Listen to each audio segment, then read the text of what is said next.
Welcome to Smarty Plants, a Minnesota Department of Agriculture podcast informing the public about invasive species that affect our environment and agricultural resources. My name is Jennifer Barrington, and I will be your host. Emerald ash borer, or EAB as it's also known, is an invasive insect that feeds on ash trees. EAB was first discovered in Minnesota in 2009. Since then, EAB has become widespread in most of Minnesota, which has greatly affected our ash trees.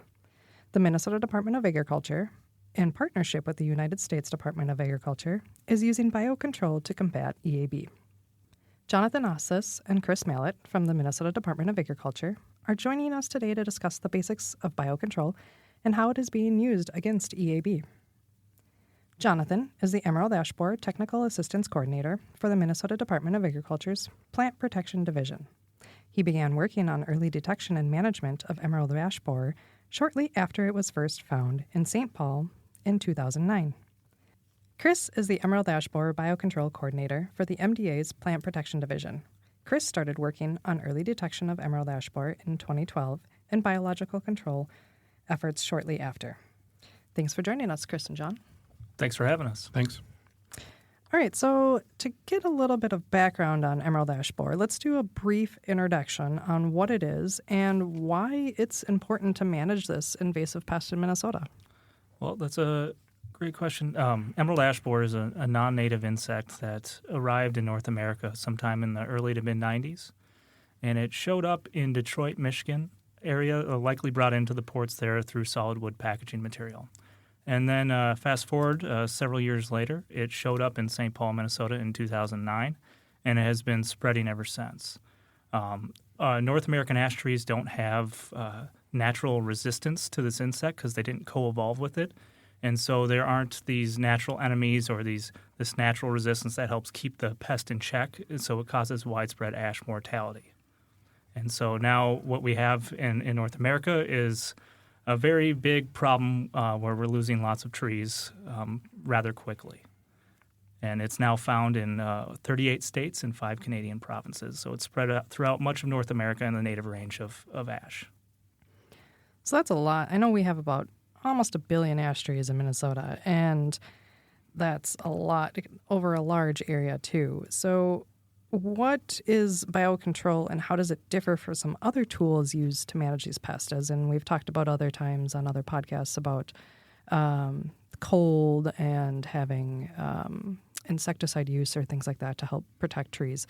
Like, how does this differ from those? If you want to help us, Chris? Yeah, so biological control is the intentional introduction of natural enemies from one geographic area to another to manage an invasive pest that happens to be there. It's a long-term strategy aiming for permanent pest suppression by establishing a natural balance between the pest and its natural enemies. It's not going to eradicate the pest, which some chemical treatments aim to do on a smaller scale. The method of biocontrol is typically used at the landscape level, where other management methods such as chemical control or physical removal is not feasible or possible.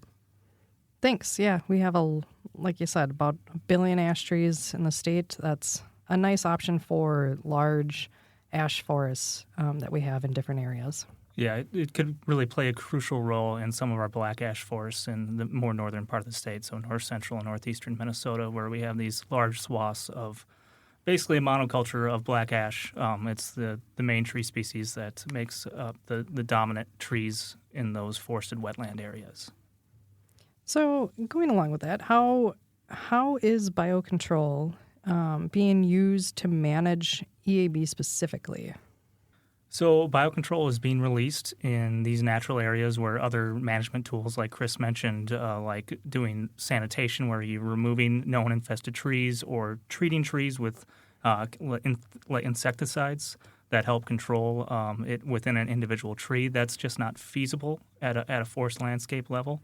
There's far too many trees to be dealt with. And, getting equipment into remote areas is also a very tough thing to do and can be very cost prohibitive. So by releasing these parasitoid wasps in these forested settings, we're hoping to get them established with the emerald ash borer population so they can spread with it as it moves into new areas and suppress that emerald ash borer population, trying to reduce overall tree mortality. Yeah, we definitely like to enjoy our shade on these hot, sunny days. and enjoy being outdoors with that. So, So emerald ash borer attacks ash trees, and it is underneath the bark as a larval stage and stuff. And so how do these insects work to limit the EAB population? So EAB Biocontrol is hoping to manage EAB at the landscape level, not the individual tree level. So MDA is currently releasing 3 parasitoid wasps into the environment that use emerald ash borer to complete their life cycle. They can't exist in the environment without EAB. There's 2 larval parasitoids. One of them is Tetrasticus planopenisi, and the other is Spathius galeni. These wasps target EAB under the bark and use their ovipositor, not stinger, to lay eggs beside or inside the EAB larva. There's also an egg parasitoid called Ubius agrilli that searches for EAB eggs on the outer bark of an ash tree and will insert its egg into an EAB egg. These wasps can also move along the invasion front with EAB. So more information on the 3 parasitoids. Tetrasticus planopenisi is about the size of a gnat, and it has a small ovipositor, and it's very good at attacking EAB in branches and small diameter ash trees. But eventually, as ash trees grow, the bark becomes too thick where Tetrasticus cannot reach that EAB larva in the thicker bark. Fortunately, Spathius galeni, it's about the size of a large mosquito, has a far longer ovipositor, and it can reach emerald ash borer in the thicker bark of far more mature ash trees. And then Ubius agrilli, being that it attacks EAB eggs, can attack EAB before it even starts feeding on the ash tree. Thanks, Chris. Yeah, it's interesting that there's multiple species that we have that are helping out to manage EAB on a landscape level. And so how do you guys pick which areas to release these EAB biocontrol agents, and what all goes into your planning? Well, first and foremost, emerald ash borer has to be present at the site. You can't pre-release these parasitoids in areas since they rely on emerald ash borer to complete their life cycle. It has to be present. So that's number one. Then we look for kind of these large forested areas that, at a minimum of 40 acres with at least a 25% ash component to that forest, so that there's enough of a source there to help get those biocontrol agents established. And we also need to have sites that aren't going to have competing management done. So we need to ensure long-term site access for doing recovery work, and that stuff isn't going to be removed from there before those wasps have a chance to do their job and get established with the emerald ash borer population. We like to find spots, particularly on public land and connected to other woodlots, that provide a good area for the parasitoids to continue to spread with the EAB population. So going along with that, what is considered a successful area or location, and how do we know that it's been successful for EAB biocontrol and the continuation of these wasps that we have? So MDA follows the USDA EAB parasitoid ring facility guidelines, which also supplies all the parasitoids to MDA. They ship parasitoids in the summer, usually starting just after Memorial Day, and releases take place usually bi-weekly from Memorial Day until early September. We release parasitoids for 2 consecutive summers, which should be enough to allow establishment in the release site. And then 2 summers after that last release, we'll go back and try and do recovery work to find that these parasitoids are still in the environment consuming EAB generations removed from what we released. Yeah, and to pile on with what Chris was saying, there's a few different, since this is such a long-term strategy, there's different kind of goalposts that we're looking for to see if it's being successful. So that, after your releases, you're looking for establishment, at least a year after those final releases occurred. Next, you want to show increasing levels of parasitism. So to show that those biocontrol populations are building up and actually starting to suppress that emerald ash borer population some year over year. And then lastly, you want to eventually see young ash trees survive and grow and eventually be able to put out seed for natural regeneration in the forested system. So that's the ultimate goal there. Nice. That would be really helpful for especially those black ash swamps that are up north that are vast and large. So what like you've talked about having the releases come from USDA and choosing where to release them. So how long has the MDA been using biocontrol for EAB, and how many locations? So EAB Biocontrol in Minnesota was first initiated in 2010. And the initial release site was selected in Houston County, Minnesota, so on the far southeastern tip of the state along the Mississippi River. That's where the first releases occurred. And then the following year, in 2011, we started doing releases along the Mississippi River in the Twin Cities metro area. And now you fast forward to 2025, and we've released at over 56 sites in 19 counties. And so a lot of that's in, the greater Twin Cities metro area, the southeastern part of the state, but we also have releases in Stearns County, Cass County, and St. Louis County. So we've covered a pretty big range. We do have a goal of trying to release these parasitoids in all counties where emerald ash borer has been found.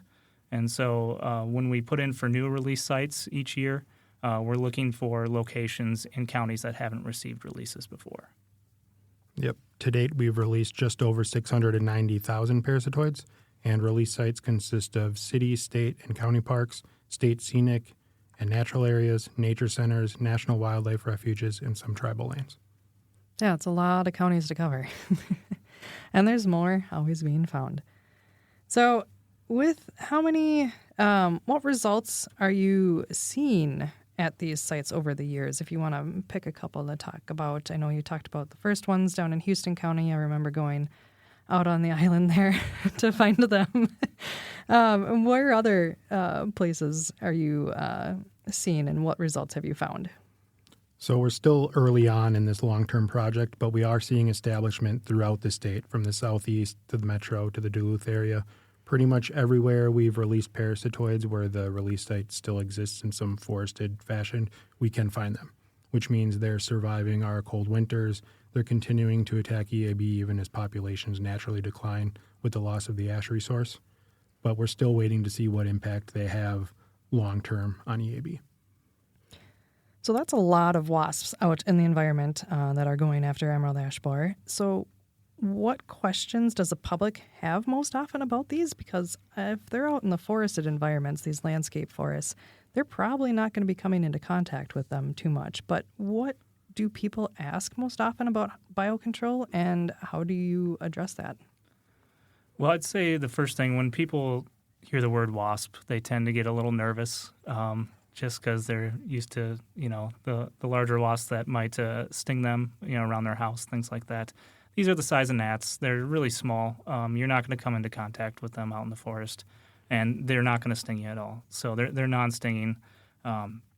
And next would be, are they going to cause damage to something else besides, emerald ash borer? Because there's this, history of biocontrol and kind of, that it escapes what is originally intended to be used for and then starts causing damage to something else. And so there's a whole lot of work that goes into determining if a species is host-specific enough to be released as a biocontrol agent. And these wasps are very highly host-specific and need emerald ash borer to complete its life cycle. They're not going to establish without emerald ash borer. So that is not a worry in this case. So yeah, walking around in these forests, I'm probably not going to run across them. And if I do, I'm thinking that it's going to be a mosquito anyway. And they're not yellow-colored. So we won't be seeing those. So what is your hope for the future of EAB Biocontrol, and maybe just specifically about Minnesota? So on the timeline of EAB Biocontrol, we're still really early, even though we've been doing this for almost 15 years.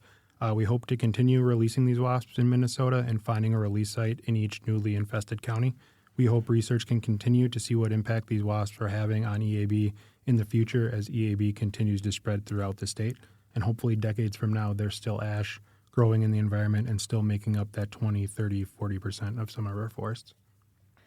So does this mean that it's going to possibly be a time in the future that emerald ash borer won't be in the landscape or in an ash tree?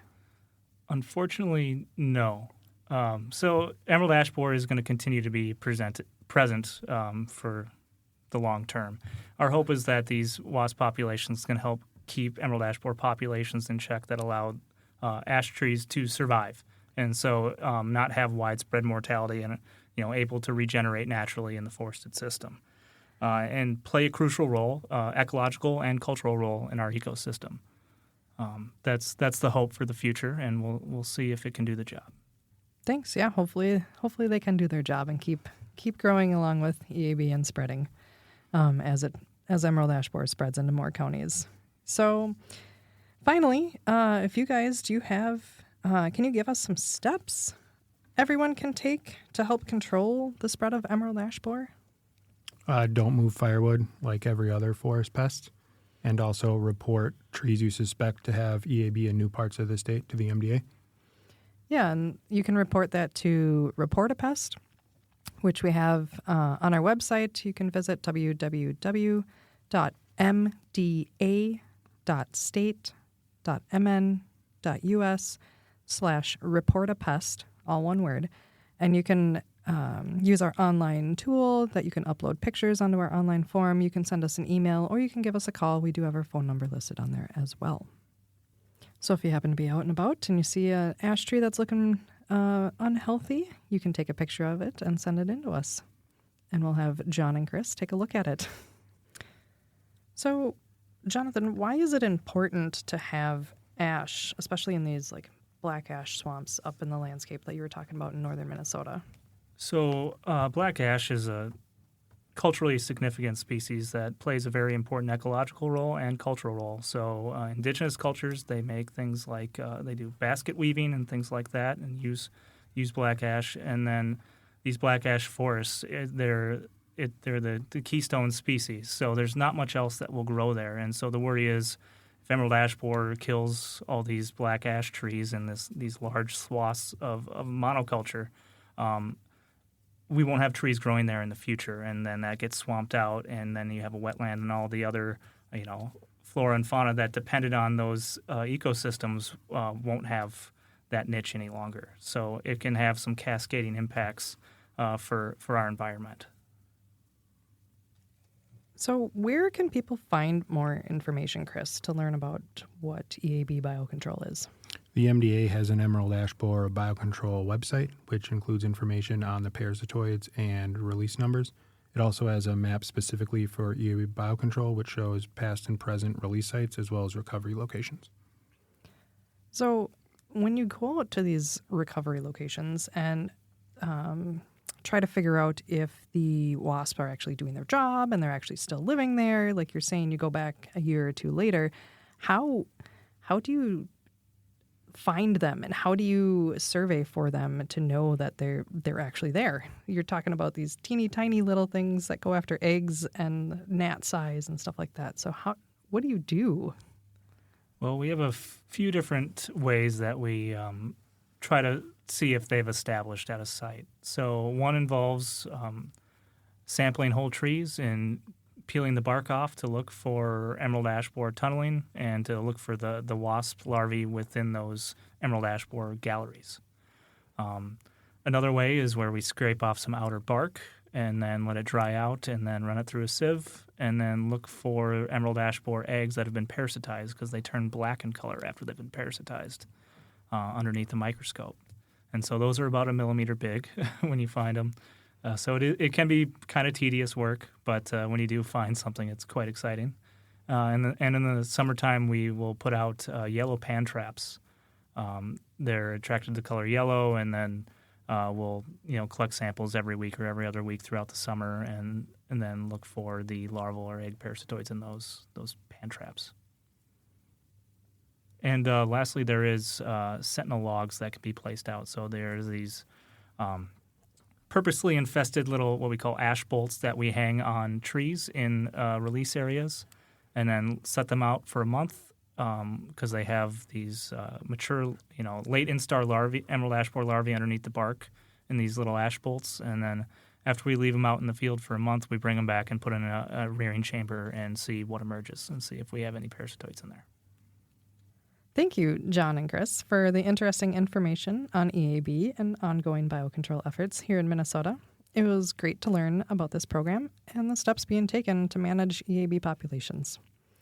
This has been Smarty Plants, a podcast from the Minnesota Department of Agriculture. Our producer is Brittany Ravel, our editor is Larry Schumacher, and I have been your host. You can learn more about pests and other invasive species that affect our environment at www.mda.state.mn.us. And while you head to our website, we'll be working on the next episode of Smarty Plants. See you there.